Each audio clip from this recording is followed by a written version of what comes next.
Vamos então dar início a esta sessão, Média e Convergência. As rápidas mudanças tecnológicas, a mobilidade e o mundo digital estão a revolucionar o negócio dos média. No mercado cada vez mais multiplataforma, interativo e convergente, há que definir novas estratégias e procurar novos modelos de negócio. Os grupos tradicionais de média, com televisões de sinal aberto, tentando dar resposta aos desafios deste novo mundo. Mas como poderão responder eficazmente aos desafios desta mudança de paradigma, especialmente na conjuntura de crise que agrava ainda mais a já difícil situação do mercado publicitário em Portugal? Qual o seu posicionamento na cadeia de valor? E como podem contribuir para a sociedade e a democracia? Para dar o mote a esta sessão, que reúne os líderes das televisões de sinal aberto, eu passo de imediato a palavra ao nosso Keynote Speaker, Paul Lee. Mr. Paul Lee, welcome. The floor is yours. Thank you very much. And thank you to Pedro and the APDC for organizing this wonderful conference. It's great to see so many people interested in this topic, given it's quite late in the day. So I'm from Deloitte, but I promise I will not talk about tax or audits or corporate finance. And what I'm going to do is focus on convergence with a particular look at what's happening in the television sector. So convergence has been a theme for the last 10 years. And I think, first of all, it's worth looking at what exactly has happened with convergence so far. So where are we now, 10 years on from the mega mergers of AOL, Time Warner? Where are we now? And what's interesting, first of all, some observations. What I would say I've learned from looking at convergence is you have a blend of technology and content. So what is technology? Technology is essentially storage, networks, communications, all of that vital. But they cannot exist alone. So what makes technology useful is content. The two have to work together. They're a powerful combination, but they're often considered as competitive. That is a challenge with the convergence market, and that is why a lot of convergence initiatives do not succeed. And when we look at what has happened to convergence, so one of the expectations from 10 years back was we would end up with one device. The reality, as you can see here, is we're ending up with more and more devices. So if I talk to you, I'm sure quite a few of you have 2 or 3 devices in your jackets. And the more powerful of you will have 5 devices. But that is one thing which is happening. And in 5 years' time, you'll have more devices still. So there's actually divergence within convergence. And this is just one other example here, looking at mobile networks. The mobile network today in Portugal is probably 5 technologies all blended together, which are on the outer ring. And then within there, you have Wi-Fi, which is being added to that. So again, you've got more specialized networks. And then what's going to happen over the next few years is a lot more short-range technology, so point-to-point. So again, you have a divergence of networks, but all working together. And it is the network operator which does the convergence on behalf of the customer. Because for most people, it is too complex to converge all those technologies together. How do we communicate? Again, we see divergence in the forms of communication, but a convergence in that people like to communicate. And if you look at all the options here in terms of how people communicate, I expect many of you use 5 or 6 different ways to communicate. And for those of you who have BlackBerries, you may use the BlackBerry Messenger service from your BlackBerry. You may use WhatsApp over as well. And you may also use Instant Messenger when you use a computer. So you may have 3 different forms just of Instant Messenger and use them in different ways. And then finally, looking at content, what is absolutely key is people love good content. That is absolutely key. And what they want is to be able to access that content via different ways. So the example on the left, the Financial Times, a business newspaper, offers multiple different ways to access that content. On the right-hand side, premium TV, will also be pay TV. How can you consume that content? Most of it will be via a big television set, but you also want to have the option of consuming via smaller devices, tablets, and computers. But what is core is people love to have good content, and that will never change. The way in which they access the content will change, but they will tend to have a primary device via which they access it. And now, looking at television, focus on television. And the reason why we focus on television is because it is the dominant and probably ascending medium at the moment. It is a medium which is still to probably have its golden time and its highlight. So just to give some statistics, some numbers to express that. So television is the, and to use the English phrase, and apologies for that, the 800-pound gorilla. So it is the beast within media, and it's what every new media company wants to compete with, because that's where the biggest revenues are right now. So it's 41% of all global ad revenue. 4.49 trillion hours of television are watched every single year. And most of that will be soap operas, news, sports. And every day, on average, you have 3 hours and 12 minutes of viewing. I think in Portugal it's about 3 hours 30. In the UK it's 4 hours. In the US it's 5 hours. So you've still got a lot of room to grow in terms of TV consumption. And the number of views is growing, and overall viewing is growing still. So some views on what's going to happen and what's happening right now. A lot has been said about video on demand. You had YouTube launching a few years back, and it's grown to be a global phenomenon which probably many of you use. But the thing is, you can have traditional television and video on demand. They can coexist. They do coexist right now and will continue to coexist. And when people talk about video on demand, what they often overlook is actually, in many respects, the demand is flat. So when you look at overall internet users, I expect in many European countries, the growth of internet users, broadband penetration, is largely flat. So it grew very quickly last decade, now it's flat. All the things associated with it, as a result, are flattening out. So this is video usage online in the UK, more or less flat over the last couple of years. And this is what people do with online video. The 4.2% refers to watching TV programs online. It's actually a very small proportion of all viewing online is TV viewing. So what you're actually seeing is an additive amount of viewing. And in terms of the majority of what's watched online, it's adult content. So it's actually competition with some of the bits of the publishing sector, bits of the DVD sector.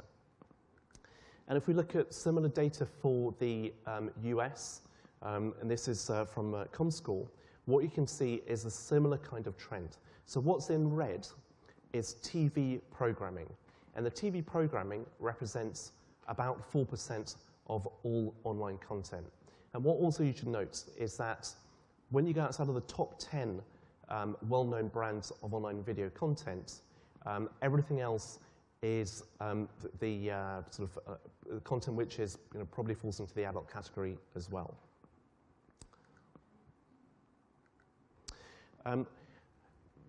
Because I'm from the UK, people often talk about the BBC's iPlayer service.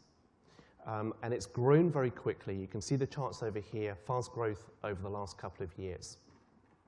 And it's a great success story.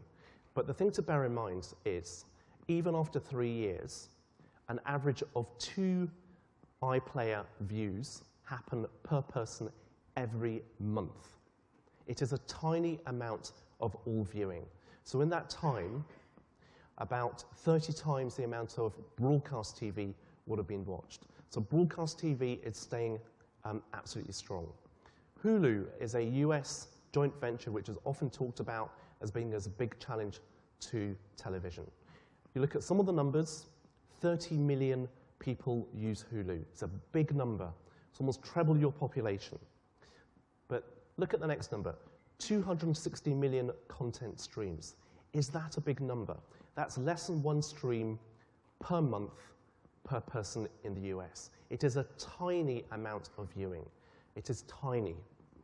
And look at the revenues. So its share of the US ad revenue pie is just 0.5%. Yet this is what's talked about as being the big challenge to television. Another thing which is often talked about is traditional TV ads. So a common view is that TV advertising is dead. My view is that TV advertising remains almost a unique medium. For branding, there are very few other formats which can compete with TV advertising. So this is a typical view. This is a view which was made at IBC, which some of you may have gone to in Amsterdam a couple of months back. And the view from that, and this is somebody who used to be the chairman of one of the UK public service broadcasters. So TV is an extinct medium. This is what's being asserted over here. So what's actually happening? What's actually happening? This is the reality. So what's happening in most countries is TV's share of overall advertising revenue is flat, constant. In the US, it's rising because CPMs are going up. What's declining is publishing, and what's rising is the internet. And that is a case in most countries. I know in Portugal, ad revenues from online are about 4%, and they will go up. But probably what will decline is publishing, and TV will probably stay constant. Now, what's often said also is people don't like television adverts. Now, I think the reality is nobody likes to admit that they like TV adverts, because when I look at all the measured data, the number of adverts that people watch goes up all the time. When we ask people, so which form of advertising has the most impact on you, and this is for the UK, but you can look at other countries, always what we see is that TV ads have the most impact. And the age group where the impact is greatest is 18 to 24-year-olds across all countries. So young people don't hate TV ads. In fact, they love them, particularly when they're very creative, when they tell a good story. That's what matters. So we asked also, what is your favorite advertising campaign? And the resounding result is a television-based campaign. We haven't done this survey in Portugal. I expect if you did it in Portugal, you would get a similar result. There is very little else which can compete with television in that respect. And in terms of forms of video advertising, again, TV advertising comes out top. Online video formats do less well. So that's one thing to bear in mind. If you're taking your content and putting it online, you diminish the impact of the advertising because you tend to be watching it on a computer rather than a television, and you have poorer video and much poorer audio, so the impact is diminished. This is for the UK, the number of adverts watched every day. Over the last 7 years, it's gone up all the time, so it's about 46 adverts per day in the UK, and we have the BBC, so a third of all viewing has no advertising whatsoever. Now, also what's talked about a lot is internet-connected televisions. Now, the reality is many households have internet-connected television, at least potential, and they don't realize it. So if you have a Nintendo Wii, you can do internet-connected television. If you have an Xbox 360, you can do it. A PS3, you can do it. A Blu-ray player, you can do it. All of them support internet-connected television. Probably, if you have a modern router, you can do it. Yet, when you look at all the obstacles to delivering internet-connected television, it's not, in reality, that used. So you have issues like, how far is a router from the TV? How difficult is it to make it work? And so when you take all of that into account, the current usage of internet-connected television is quite low. Another big competitor for television is often regarded as social networks. And there's an expression, social networks are eating television's lunch. That won't happen. This is one reason why. People spend a lot more time watching television than using social networks. This graph here is a logarithmic scale, so that's why you've got 1, 10, 100, 1,000, 10,000 here. So to summarize, people spend 35 times as much time watching television in the UK as they spend across all 3 major social networks, Facebook, Twitter, and LinkedIn. And by user, and this is the number of minutes per month. Again, a similar kind of difference. So 7,000 minutes watching TV, 399 minutes using Facebook. And the penetration of Facebook and usage of Facebook in the UK is relatively high compared to other countries. And when you think about how powerful is TV advertising versus social recommendation, again, at the bottom what you can see there is, so if you are buying something new, Facebook giving you that idea is about 4 or 5% on average. And then higher up you can see TV ads.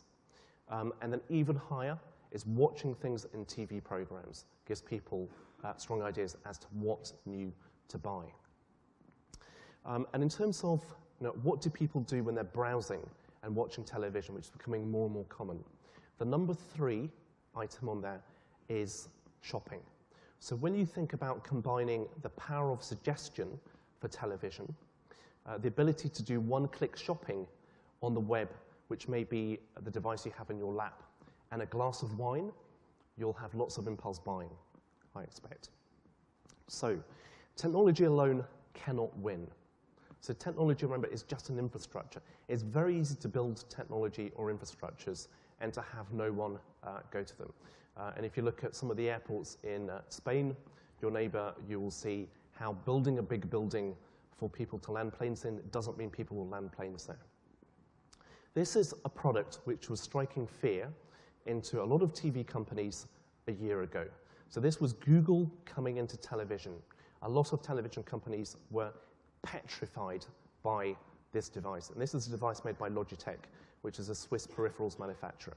And maybe they made your mouse attached to your PC. So a year ago, the forecast was 500,000 units in the US alone by Christmas.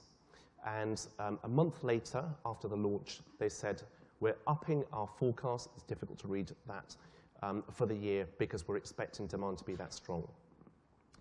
Go on a few months later, April this year, the price dropped, disappointing sales. First quarter, 22 million, second quarter, 5 million, and the third quarter was negative. People were given the devices back, negative sales. And as a result of that, the price of the device dropped to $99.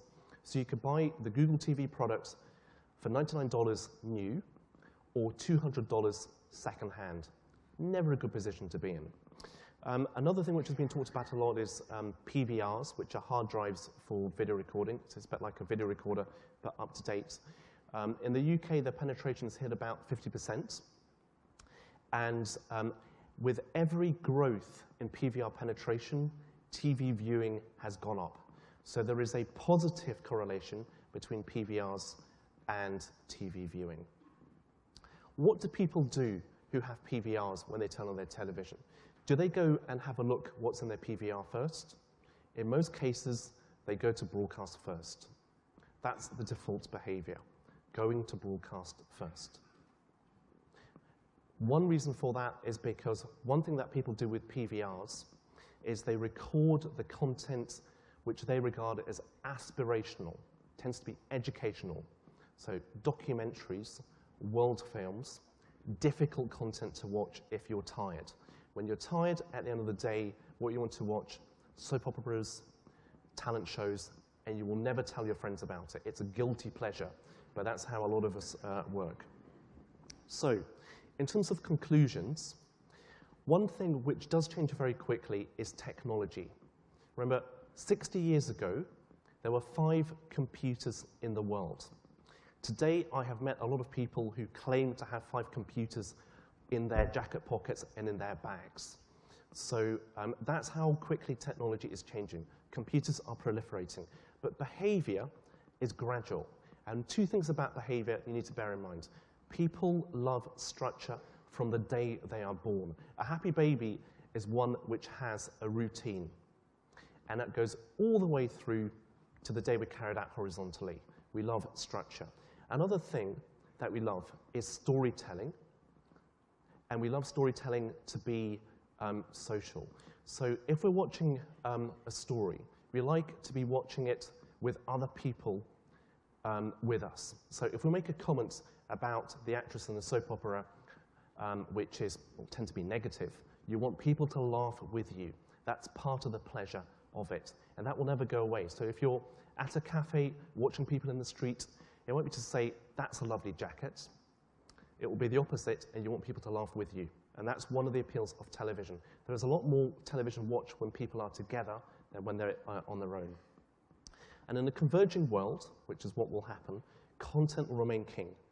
And consumers will use technology to access content that they like and to consume more of it. So the way in which people have used television technology, like PVRs and online, is to watch more television, not less. And that will continue to happen. People like good content, and content inherently is getting more powerful. So whoever controls content can, but doesn't always, control the advertising. And if you look at what's happened in terms of the digital impact on different forms of media, the one sector which has controlled its content, which hasn't given it to what are called advertising agencies or third parties, is television. Television has kept control of its content and the advertising next to it. Look at the music sector. Who is a dominant player in music retail? iTunes. iTunes is a service which is designed not to make a profit, but to sell hardware which makes 50% gross margin. You look at the publishing sector. Who sells advertising for publishing in general? It tends to be the ad networks. And another point is what technology offers us is the ability to have a lot of choice. That's what technology gives us. So the move to digital transmission gives us dozens, or digital satellite, hundreds of channels. Online gives us millions or billions of pieces of content. You know, it's infinite. Yet people like choice, but they don't like to choose. If you go to a good restaurant with a big wine cellar, 4,000 bottles of wine, you want a sommelier. You don't want to choose or go through the entire catalogue, because by that time, your food will have gone cold, and your dinner party will have left without you. You want someone to do the choosing for you. So editors and the schedule are still kingmakers.